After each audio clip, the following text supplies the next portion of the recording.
नमस्ते सम्पूर्ण साथीहरुमा। आजको विशेष भिडियो भनेको चाहिँ होमियोपेथीको उपचारबाट शारीरिक दुर्बलताको कसरी समाधान हुन्छ भन्ने विषयको कुरा रहेको छ। पहिला सुरु यो सबैजनालाई होमियोपेथीको उपचार भन्ने के हो थाहा नहुन पनि सक्छ। त्यो भएर यसको विषयमा बुझाइदिउँ। यो कुनै अनलाइन सेल्स होइन। यो भनेको यही सम्बन्धी पढेको डाक्टरबाट नै हजुरले उपचार पाउनुहुन्छ, जसलाई जर्मनी पद्धति होमियोपेथीको उपचार पनि भनिन्छ। यो उपचार चाहिँ जर्मनबाट सुरु भएर अहिले विश्वको 200 वटा भन्दा बढी देशमा चाहिँ यसको हस्पिटल र डाक्टरहरू अभाइलेबल छन्। अब यसको सेवा चाहिँ 200 वटा भन्दा बढी देशहरूले लिइराखेको स्थिति छ। अब रह्यो होमियोपेथीको उपचारको विषयमा छोटकरीको कुरा। अब म बताउन जाँदैछु यो शारीरिक दुर्बलता कसरी हुने र यसको समाधान हुने उपायहरू के हो त हैन, त्यसको विषयमा मैले बुझाउन जाँदैछु। अब सुरुमा हामीले के कुरालाई बुझ्नु पर्यो भने कुनै पनि समस्या हाम्रो शरीरमा आउँछ भने त्यसमा कुनै न कुनै कारण हुन्छ। बिना कारण कसैलाई कुनै पनि समस्या आउनेवाला छैन। यो समस्या आउने कारण नै रहेन भने समस्या पनि रहेन।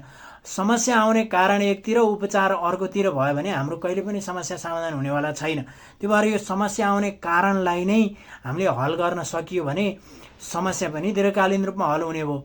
होमियोपेथीको उपचारको विशेषता भनेको पनि त्यही नै रहेको छ। यसले समस्यालाई भन्दा पनि समस्या आउने कारणलाई नै हल गर्न सक्ने भएर समस्या दीर्घकालीन रूपमा हल हुन सक्ने अवस्था रहन्छ। सुरुमा अब सेक्सुअल विकनेस आउने कारण भनेको चाहिँ जब हाम्रो शरीरको सेक्सुअल हार्मोनमा कमी आउँछ, जति हार्मोन कमी हुँदै जान्छ हाम्रो समस्या नि उति बढ्दै जान थाल्छ। के हो त सेक्सुअल हार्मोन भन्दा जुन हार्मोनले हामीले सेक्सको विषयमा सोचे चाहे पछाडि तुरुन्त लिङ्गलाई उत्तेजनामा ल्याउँछ, जुन हार्मोनले हाम्रो लिङ्गमा भरपुर मात्रामा कडापन दिन्छ, जुन हार्मोनले हामीले सेक्स गर्दा सेक्सलाई लामो समयसम्म टिकाउँछ, त्यही हार्मोनहरूलाई नै सेक्सुअल हार्मोन्स भनिन्छ। अब यो हार्मोनको स्थिति राम्रो छौन्जेलसम्म हामीलाई कुनै पनि समस्या हुँदैन। जब यो हार्मोन चाहिँ कमजोर बन्न थाल्छ त्यस पछाडि देखिने लक्षणहरू के हुन सक्छ त भन्दा हामीले आफूले चाहेकै भनेकै सोचेकै समयमा पहिलाको जस्तो तुरुन्त लिङ्ग उत्तेजित नहुने अथवा पहिलाको तुलनामा लिङ्ग उत्तेजनामा आउनलाई पनि धेरै समय लाग्न थाल्ने, यस्तो किसिमको समस्या सुरुवाती क्रममा देखिन सक्छ। अर्को समस्या भनेको लिङ्ग उत्तेजनामा आए पनि लिङ्गमा जुन मात्रामा सेक्स हुनको लागि भरपुर कडापनको आवश्यकता पर्छ नि त, त्यो बराबरको कडापन नभए जस्तो पहिलाको तुलनामा कडापनमा पनि कमी हुँदै गएको लक्षणहरू देखा पर्न सक्छ। अब यस्तो खालको समस्या भएको 100 जना मान्छेहरू हुनुभयो भने लगभग 15-20 जनामा चाहिँ के पनि समस्या हुन जाने भयो त भन्दा बल्ल लिङ्ग उत्तेजनामा आयो, सेक्स हुन थाल्यो भने पनि सेक्स हुँदा हुँदै आफै एकैछिनमा लिङ्गबाट उत्तेजना हटेर गइदिने बिचमै यस्तो किसिमको समस्या पनि देखिन सक्छ। र कतिपय मान्छेहरूलाई चाहिँ एकदम छोटो समयमा वीर्यस्खलन हुने, जति बेला हाम्रो पार्टनर चाहिँ सेक्सको लागि भर्खर मात्र रेडी भइराखेका हुन्छन् अथवा सेक्सको चाहना नै पुरा भएको हुँदैन हाम्रो पार्टनरलाई, हाम्रो चाहिँ एकदम छोटो समयमा वीर्यस्खलन हुने र वीर्यस्खलन भइसके पछाडि फेरि धेरै लामो समयसम्म लिङ्गमा उत्तेजना नआइदिने, यस्तो किसिमको समस्याहरू देखा पर्न सक्छ। अब यसमा कतिपय मान्छेहरूलाई सेक्सको एकदमै चाहना मनमा हुने तर अब सेक्स नहुने अवस्था रहन सक्छ अथवा कतिपय मान्छेहरूलाई चाहिँ पहिलाको तुलनामा सेक्सको चाहना पनि घट्दै जान सक्ने अवस्था रहन सक्छ। अब यो मध्ये हजुरहरूलाई कुनै पनि समस्याहरू आइराखेको स्थिति छ भने अब त्यो सेक्सुअल हार्मोनको कमी भएको चाहिँ अवस्था रहन सक्छ। अब यसमा विशेषतः दुईटा कारणले हामीलाई समस्या आउने हुन्छ। लिङ्ग भनेको नसाको घर हो अथवा नसाले बनेको हुन्छ।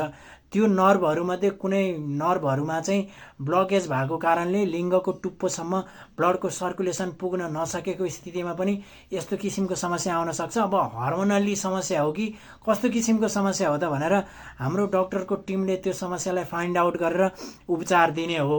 अब हाम्रो कुनै अनलाइन सेल्स होइन, यही सम्बन्धी पढेको डाक्टरबाट नै हजुरले उपचार पाउने हो। यो हर्मोन ठिक भइसकेपछि पाइने रिजल्ट कस्तो किसिमको हुन्छ भने हामीले आफूले सेक्सको विषयमा सोचे चाहे पछाडि तुरुन्त आफै लिङ्ग उत्तेजनामा आउन थाल्ने, आफै लिङ्गमा भरपुर कडापन आउन थाल्ने, आफै अहिलेको तुलनामा सेक्समा धेरै लामो समयसम्म टिक्न सकिने। खासमा त्यो त सबै आफै हुनुपर्ने चिजहरू हो नि त। त्यो हर्मोन कमी भएर पो हामीलाई त्यो सबै चिजहरू हुन गाह्रो भयो। हर्मोन ठिक छ भने भित्र नसाहरू ठिक छ भने त सबै आफै हुने कुरा हो नि त हैन र। त्यो हुँदाखेरि अब यसको उपचारको लागि हजुरहरूले औषधि सेवन गरेको केही हप्ताबाटै औषधि सेवन गर्न सुरु गरेको केही हप्ताबाटै यसको रिजल्ट पाउँदै जानुहुन्छ र यसमा चाहिँ केही महिना औषधि सेवन गर्नुपर्ने हुनसक्छ बिरामीको परिस्थिति अनुसार हैन, पेशेन्टको अवस्था अनुसार। हाम्रो क्लिनिकको लोकेसनको बारेमा कुरा गर्दाखेरि हाम्रो क्लिनिक काठमाडौँ कुलेश्वरको सिद्धार्थ ब्याङ्क र सिटिजन ब्याङ्क दुईटा ब्याङ्क एकै ठाउँमा जोडिएको छ। त्यही दुईटा ब्याङ्कको ठ्याक्कै सिधा अपोजिट पारिपट्टि साइडमा हाम्रो धिताल होमियोपेथिक नामको क्लिनिक छ। कुलेश्वर भनेको बल्खु चोक र कालीमाटी चोकको बिचमा पर्छ। हजुरहरूलाई त्यस्तो केही कन्फ्युज भयो भने स्क्रिनमा दिएको नम्बरमा कल गरेर आउन पनि सक्नुहुन्छ।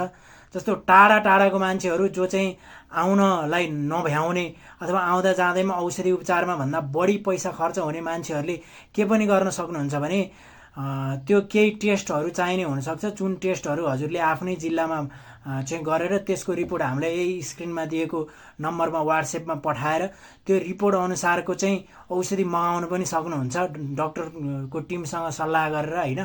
अब त्यसको लागि केही टेस्टहरू हाम्रो डक्टरको टिमले नै दिनुहुन्छ र त्यो टेस्ट गराएर टेस्ट अनुसारको त्यो रिपोर्ट अनुसारको औषधि हजुरले आफ्नो जिल्लामा डेलिभरी मार्फत मगाउन पनि सक्ने अवस्था रहन्छ टाढाको मान्छेहरूको लागि।